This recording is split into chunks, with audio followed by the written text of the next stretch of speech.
मित्रांनो, सर्वांना माझा नमस्कार. यम धन निरंकारजी रामकृष्ण हरी. मित्रांनो, आईचं प्रेम कोण देऊ शकत नाही. आई ही शेवटी आईच असते. बघा, सगळे मायापोटी आशापोटी एकमेकावर प्रेम करतात, पण आईचं प्रेम हे वेगळंच असते.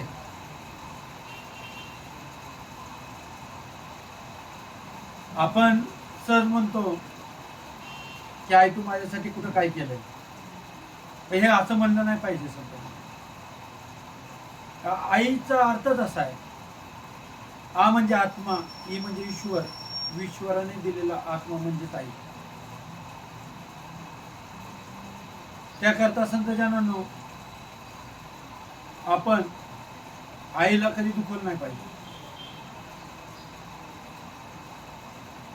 एक रक्ताची बूंद निर्मिती होण्याकरता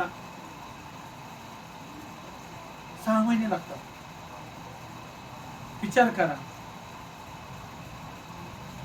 आईनं आपल्याला लहानाचं मोठं केलं, किती आपल्यासाठी आई झिजली याचा विचार करा. आईनं आपल्याला लहानपणापासून तळ हाताच्या फोडाने सांभाळलं. मग आईचे उपकार कधी विसरू नका, गुरुजनांचे उपकार कधी विसरू नका. माया ही जीवाच्या आधी नाही. माया अशी आहे की ती बोलविते माणसाला, प्रत्येक गोष्टीमध्ये बोलवणारी माया. अहो, देवाला मायेनं बोलवलंय तर तुम्ही आम्ही कोण आहे. दासला त्याच्यावर एक उदाहरण आठवलं. बघा, करोनाचा काळ असतो. करोनाच्या काळामध्ये सोनाराने करोनाच्या आधी सोनं उधार दिलेलं असते, आणि मग तो पैसे मागण्याकरता जातो प्रत्येकाकडे. पैसे द्या, पैसे द्या. कोणच त्याला पैसे देत नाही, आणि तो पागल होतो, भरमिष्ट होतो, कारण त्याने सोनं विकलेलं असतंय सगळं. पैसे मात्र त्याला येत नसते. करोनाच्या काळात आपल्याला अवस्था माहिती की काय होती ती. मग त्याची बायको जी आहे, नवऱ्याला वेळ लागले असं समजते, आणि आता म्हणते डॉक्टरकडे आपण गेलंच पाहिजे. बघा, ती सोनाराची बायको सुंदर नटून थटून जाते आणि त्या कंपाऊंड पाशी उभारते. डॉक्टर हातून पाहतात तिला, आणि त्या नर्सला म्हणतात की बाई माझा धन उभा आहे, तिला आतमध्ये बोलून घ्या. त्यावेळेस ती बाई डॉक्टर पाशी जाते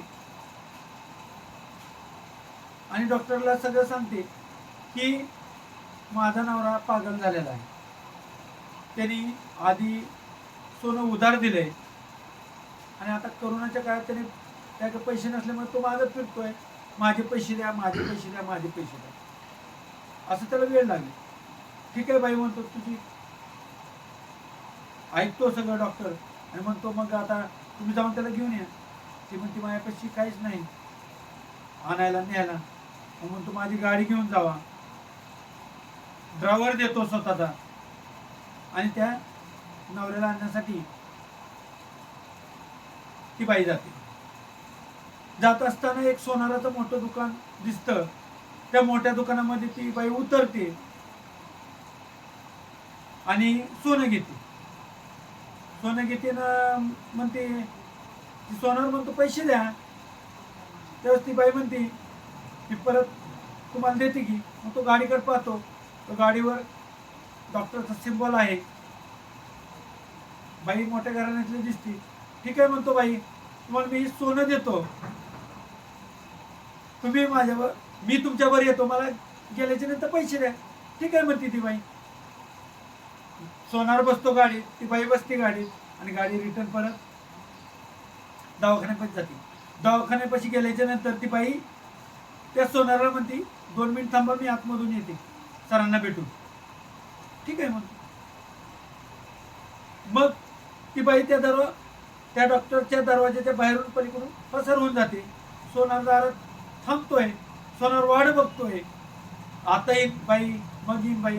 शेवटी तो सोनार त्या डॉक्टरपाशी जातो आणि म्हणतो माझे पैसे द्या.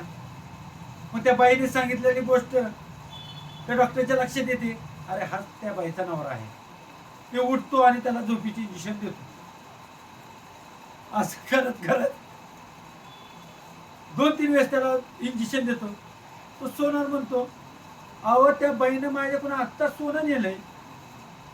तुमचीच बायको आहे ना ती, तुमच्याच गाडीत आलती म्हणून तिला सोनार मी उधार दिलं आणि मी तिच्याबरोबर आलोय.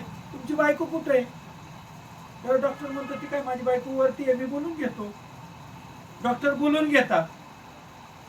बाई खाली येते. सोनार विचारतो हे आहेत का? ती म्हणतो हे नाहीत. सांगायचा उद्देश हाच आहे की माया माणसाला बोलवून टाकते. तसं त्या बाईनं बोलवलं, त्या सोनाराला बोलवलं, त्या डॉक्टरला बोलवलं आणि पसार झाली. तसं माया ही चंचल आहे. मायाला ब्रेकच लागत नाही. आणि मायाला ब्रेक लागण्यासाठी संतांचा सहवास पाहिजे, संतांचा आशीर्वाद पाहिजे, तरच आपल्या जीवनाचं कल्याण होते, नाहीतर कल्याणच होत नाही. म्हणून मला वाटतंय की आपण मायाच्या अधीन न होता भगवंताच्या अधीन झालं पाहिजे. भगवंताची मनापासून सेवा केली पाहिजे. संतांच्या सहवासात राहिल्याच्या नंतर विचार बदलतात, मनामध्ये परिवर्तन होतंय. जसं की म्हणतो आपण संतांच्या संगती मन मार्गे गती, 11वा आश्रय प्रति येणे प्रति. भगवंताला भेटता येतं, पाहता येतं, त्याची नवीन नवीन सेवा करता येते. एवढंच आज या व्हिडिओमधून, आजच्या व्हिडिओमधून बोलतो. व्हिडिओ आवडला असल्यास लाईक, फॉलो आणि सबस्क्राईब करा. सर्वांना माझा धन्यवाद. रामकृष्ण हरी. प्रेमाने बोला. धन्यवाद.